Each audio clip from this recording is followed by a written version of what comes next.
All right, guys, what is a repeating decimal, and how do you know if there is one? Uh-huh. Goes on forever. The symbol we usually use is something like this, right? So if I wrote 0.7 with a bar above it, that means this 7 goes on forever. Otherwise, there's no way to write, it's impossible to write something forever, right? Because it goes on forever. All right, first example we're going to do is 0.1 repeating. We're going to convert that to a fraction. Just like yesterday, the first step you're going to do is you're going to set that decimal equal to a variable, in this case, x.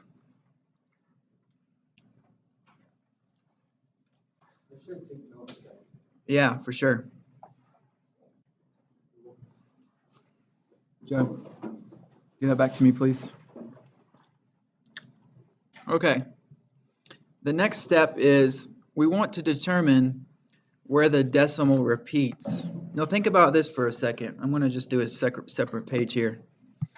The decimal 0.1 repeating can be written as 0.1 followed by 1 repeating, right? Okay, or I could write a bunch of ones. Doesn't matter which one I put with the bar, we know it's just a bunch of ones, right?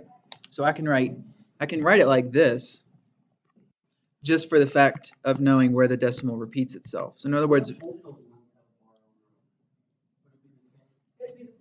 it's the same thing, but you don't have to put it on the ones on the left, because all this means is that it keeps going to the right. You only have to put it on the end number. You only have to put it on the end number. That would be like if it's 23. Right. Okay, so the point is I only have to move the decimal once for it to repeat, right? Once I move it here, I know it's still going to be ones after that. So like yesterday, since we moved it once, we will multiply both sides by 10. Okay, if you move it twice, you multiply it by 100 because that's 2 zeros. Move it 3 times, you multiply it by 1,000. That's 3 zeros, and so on. We aren't going to be doing anything more than 3. I mean, I'm going to do an example, but I'm not going to expect you to do it on the worksheet. Okay, so what we have now is 10x equals 1.1 repeating. Because all we did was we took the decimal and moved it 1 here, so that actually becomes 1.1 repeating. Now here's the tricky part. This is what's different from yesterday. Notice in the beginning of the problem, we said x is equal to 0.1 repeating. So we can write this expression as 1 plus x.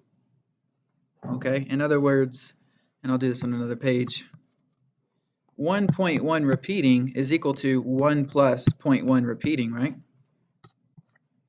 But 0.1 repeating is just x, based on what we write right there. That's the tricky part. You're taking that 0.1 repeating and you're replacing with plus x. And that's why it's really important in this particular case to use a variable. I know yesterday we found a shortcut where you didn't have to use a variable. Today you have to use a variable. So now we're going to solve for the variable. You need to subtract both sides by x to get the x's together. 10x minus x is the same as 10x minus 1x, which is 9x. And then finally you're going to do what? How are you going to get x by itself? 9x equals 1. Anybody? Divide by what? Divide by 9. Yep. And we get x equals 1/9. So that means the repeating decimal, 0.1 repeating, is equal to 1/9. Now I can go to a calculator. If I wanted to check it and I typed in 1/9, what decimal should I get back? 0.1 repeating, right? So you can go from a repeating decimal to a fraction just by following those simple steps. Let's do another one. So this time we got 2 numbers, 0.18 repeating.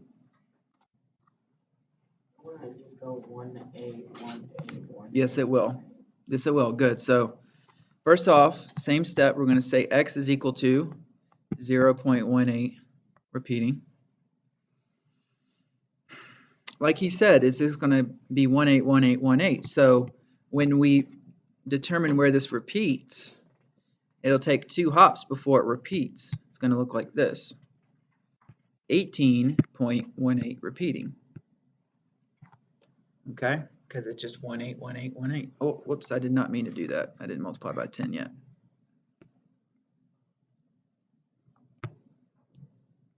Okay, so it's going to take 2 times for that to repeat. So it's going to be 10x is equal to 10 times 0.8 repeating, as it has to move twice. Now we can write 10x is equal to 18.18 repeating. Oh, it's 100. You're right. I'm sorry. Thank you. Moved it twice, so it's 100. I was a little confused because yesterday it was hard for me to kind of move this all. It's 100. Thank you. I would have not have caught that. Okay, but so when you move it twice, that first part becomes 18, but like he said, there's still more 1/8 after that, so you just put 18.18. So if it was 0.36, the answer would be 36.36 repeating. Okay. So we multiplied both sides by 100. Now we're going to replace the repeating part of the decimal with x. So the way I'm going to write this a little bit more. So this is equal to 18 plus 0.8 repeating. Okay, 18.18 repeating is the same as 18 plus 0.18 repeating. You're just putting them together. But notice x is equal to 0.18 repeating. So just like last time, we're going to replace that with what?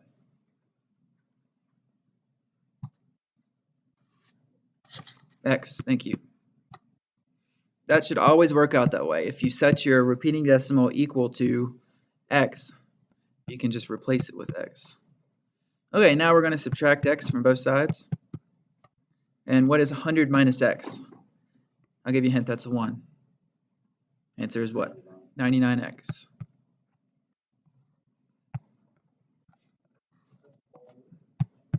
Equals 18. Final step.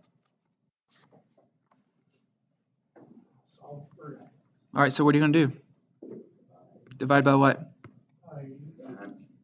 Huh? Not 18. 99, the number next to the x.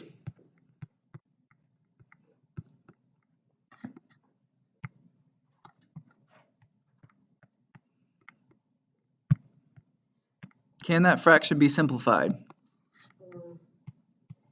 Yeah. Yep. There is a number that goes to... Yes, the number that goes into both of those is 9. So we're going to divide the top and bottom by 9. And the answer is 2/11. Now let's double check this one. If we type in 211 into the calculator, it should give us 0.18 repeating. Let's see. Yep. I will tell you guys this. Maybe you want to write this down just for reference.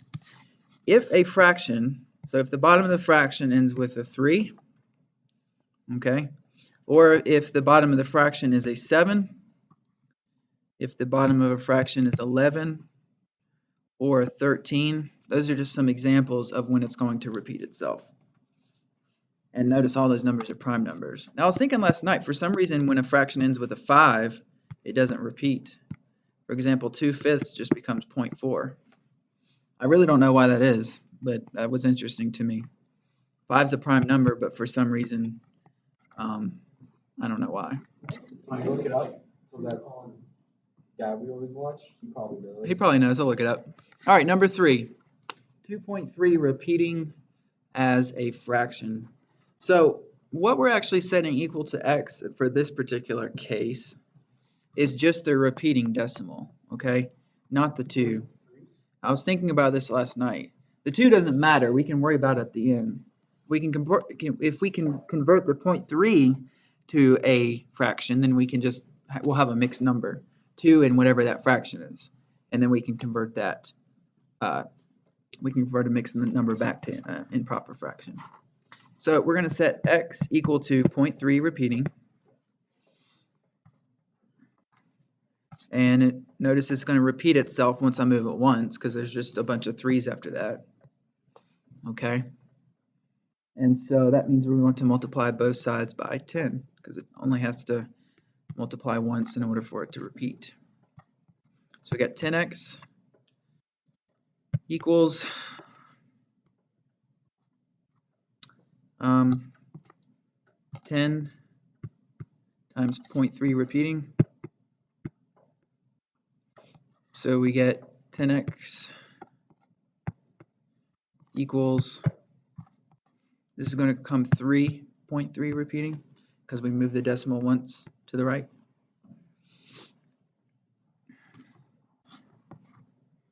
Okay, so again, just like we've done in every single other one, this is equal to 3 plus 0.3 repeating. Okay, just like 10.2 is equal to 10 plus 0.2 or whatever. Okay, we're just breaking it down into two different components. And that's why we set the variable equal to the repeating decimal, because now we can replace 0.3 repeating with x, because that's what we said it was.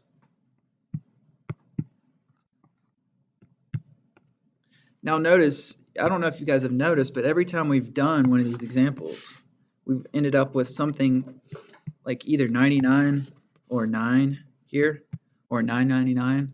It'll always be that way, right? Because you're taking a power of 10 and you're subtracting an x. That's going to give you something with a 9 in it. Okay, it just depends on how many zeros you have. All right, so now we got this. We're going to subtract both sides by x. 10x minus x, we've already done, is 9x. Equals 3. Final step is to divide by what number? 9. And yes, we can simplify that fraction. 3/9 reduces to 1/3. Okay, now we're not done because we only figured out the repeating part of the decimal, not the 2. So we just proved that 0.3 repeating is equal to 1/3. So if we want to figure out what 2.3 repeating is, that would be equal to 2 and 1/3, right? And we've already done this lesson. We converted a mixed number to an improper fraction. You take this number, multiply by that one, and then you add that one, and then finally you divide by the original number. So 2 times 3 is 6, plus 1 is 7, divided by 3. And that's going to be the final answer. So 2.3 repeating is equal to 7/3. Okay? Let's check that one again. If we type in 7/3 into the calculator, we should get 2.3 repeating. Whoops. There you go.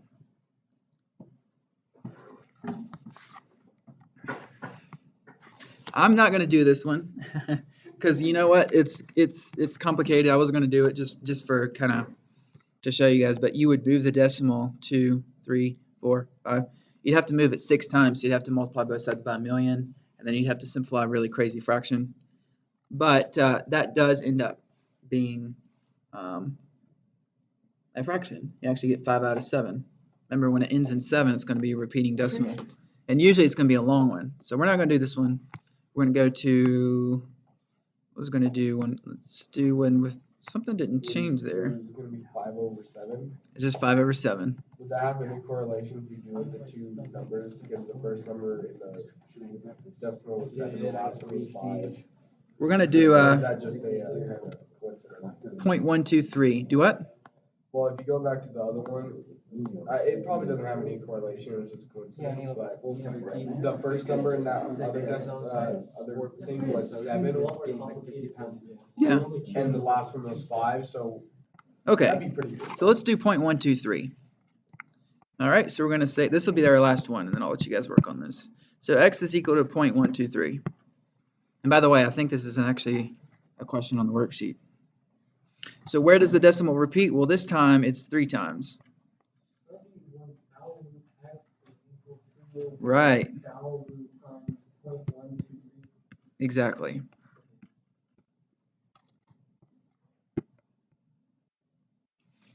Okay.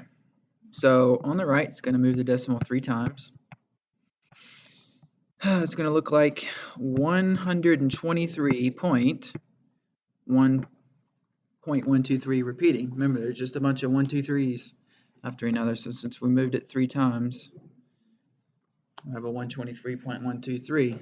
And again, since we set x equal to 0.123, we can replace that with x. So again, this is 123 plus 0.123 repeating, and that's just going to become your x over here.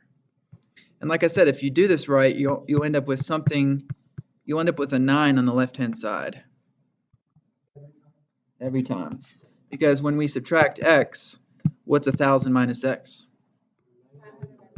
999x equals 123. Okay, and then like we did in the other examples, divide both sides by 999. So x is equal to 123 over 999. Can that be simplified? Yes, because if you add 1, 2, and 3, you get 6. 3 goes into that, and 3 goes into 999. So there might be a bigger number, but I'm just going to divide both these by 3 to start out with. Okay, yep. Is that right? 41?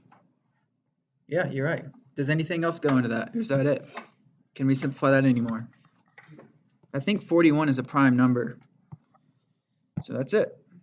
We can check our work and see if that's equal to 0.23 repeating just by doing 41 over 333. Let's take a look.